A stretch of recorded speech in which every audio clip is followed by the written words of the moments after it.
राजस्थान से कांग्रेस प्रत्याशी प्रमोद तिवारी जी मेरे साथ मौजूद है। सर, स्वागत है आपका ईटीवी में। आपने आज दिन की शुरुआत देव दर्शन से की है, क्या भगवान से प्रणाम होगी? देखिए, भगवान से वो मांगते हैं जो कभी कभी जाते हैं। मेरे जैसा आदमी जो रोज जिसकी सुबह पूजा के साथ होती हो, जो हर मंगल शनिवार को जरूर दर्शन करता हो, जिसने चारों धाम की यात्राएं कर रखी हो, मेरा बिल्कुल ही अलग नज़रिया है। जीवन में आदमी को धार्मिक होना चाहिए। हिंदू है, मंदिर जाए, मुसलमान है, इबादत करे खुदा की। तो हम लोग तो एक फ़र्क नज़रिए के कांग्रेसी, जिन्होंने हमेशा ज़िंदगी में सेकुलरिज्म को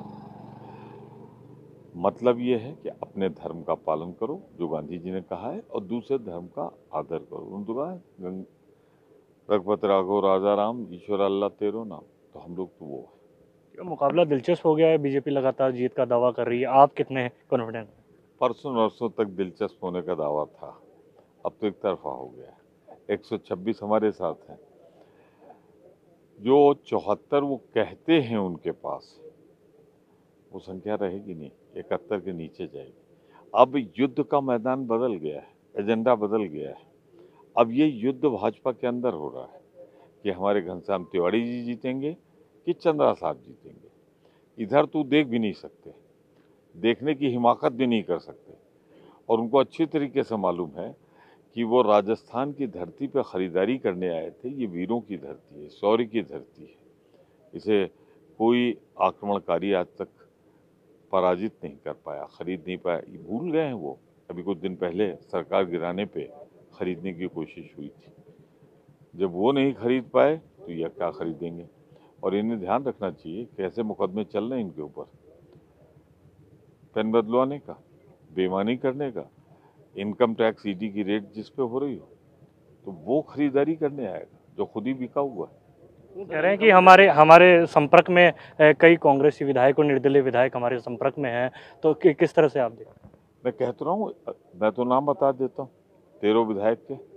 मैं नाम बता देता हूँ जो हमारी पार्टी है यहाँ से, जो सीपीएम वाले हैं, हम सबके नाम बता देते हैं। उनमें अगर हिम्मत हो, चुनौती मेरी स्वीकार करें, एक निर्दलीय या एक लेफ्ट कम्युनिस्ट या जो हमारी दूसरी पार्टी है जो यहाँ आदिवासी उनकी से है, किसी का नाम तो बताएं। एक का नाम नहीं बताएंगे, वो संपर्क में है। काहे का संपर्क है भाई ये? हैं? एक सवाल सर ये भी निकल कर आता है कि जिस तरह से आप लगातार कॉन्फिडेंस में नजर आ रहे हैं, इसके पीछे का राज क्या है? क्योंकि अब तक कितने विधायक अंदर आ चुके हैं? देखिए, हम बताएं, राज्यसभा चुनाव का मतलब एक होता था कि जिसकी जितनी संख्या उसके अनुपात में राज्यसभा में जाते हैं लोग। तो जब सरकार हमारी जो चल रही, जिसमें हर सरकार के एक तरीके से हर मोड़ पर 126 लोग साथ बैठे हुए हैं, जरूरत है 3 को भेजने के लिए 121 की। 126 जब थे तो 3 हमारे पास सरप्लस से 6 वोट क्यों आ गए? खरीदारी के लिए इन्होंने सोचा था। जब 126 पर सरकार रोज चल रही, उठा के देखिए ना विधानसभा की प्रोसीडिंग। तो जब 126 सरकार के साथ है तो ये बारी हुए ना 71 इनके साथ, तो 71 में 2 तो नहीं हो सकता ना, उनको चाहिए 82। अब खरीद फरोख्त का आरोप लगा रहे हैं, वो कह रहे हैं कि जिसको डर होता है वो जगह छोड़ता है, तो क्या कहेंगे बड़ा और पंथी किसने जगह छोड़ी? कांग्रेस के लिए कह रहे हैं? मैं पूछना चाहता हूँ उनसे, उन्होंने जगह जो छोड़ दी जयपुर, उसका क्या है, उसके बारे में क्या रहा है? और यहाँ पे इसलिए नहीं आए हैं कोई चुनाव के देहात, यहाँ तो संगठन की बैठक चल रही है। आप जा नहीं सकते अंदर, वरना देखिए मंडल का गठन हो रहा है, जो इसी जगह पे उदयपुर का संकल्प हुआ था। उदयपुर के संकल्प का फॉलो अप हो रहा है यहाँ कोई बाड़ेबंदी नहीं। एक अंतिम सवाल है, जिस तरह से आपने खरीद फरोख्त के आरोप लगाए, सरकार ने भी परिवाद दिया है एसीबी में, क्या नजर आ रहा है पूरा? क्या दिया है? परिवाद दिया है कि जिस तरह से खरीद फरोख्त के मामले देखने को मिल सकते हैं। तो जो मैं कह रहा हूँ वही तो सरकार कह रही है। तो अच्छा, आप बता दीजिए, चुनाव पिछला लड़ा था इन्होंने, कहा तो मैं हारवानी हुई, अब यहाँ पहुँच कर मेरे राजस्थान में मूल। तो जिस आदमी के किसी चीज़ का एतबार ही नहीं, 6 साल पहले कुछ बोले अब कुछ बोले, और खरीद फरोख्त के अलावा उसके पास है क्या? कुछ जनसेवा, कोई उसका राजनीतिक इतिहास है? ईडी की रेट अलग चल रही है, इनकम टैक्स की अलग चल रही है, बकाये में डूबा हुआ है। वो आदमी यहाँ क्या करने, उसके कौन सा ऐसा गुण है कि कोई विधायक वोट देगा उसको? भारतीय जनता पार्टी तक ने तो उसे अपना उम्मीदवार बनाया नहीं, समर्थन दे दिए।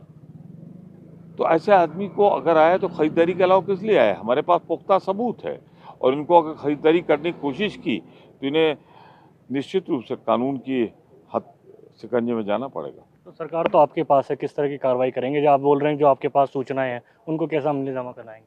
अब आप देखिए ना, कुछ करें वो तो आपके सामने। मैं सरकार नहीं हूँ, पार्टी सरकार नहीं है, सरकार सरकार है। हमने अपनी कंप्लेन कर दी है, कंप्लेन के अनुसार कार्रवाई जो एजेंसी वो करेगी। आप अपनी जीत को लेकर कितने आश्वस्त हैं? उतना ही जितना मैं आपसे बात कर रहा हूँ इस समय, इतना ही आश्वस्त। धन्यवाद। तो यहाँ पे कांग्रेस प्रत्याशी प्रमोद तिवारी जी को सुना, जिनका साफ कहना है कि वो अपनी जीत को लेकर बिल्कुल आश्वस्त है। उन्होंने जो निर्दलीय प्रत्याशी हैं सुभाष चंद्रा, उन पर भी कटाक्ष किया। ईटीवी भारत के लिए उदयपुर से कपिल पारिक।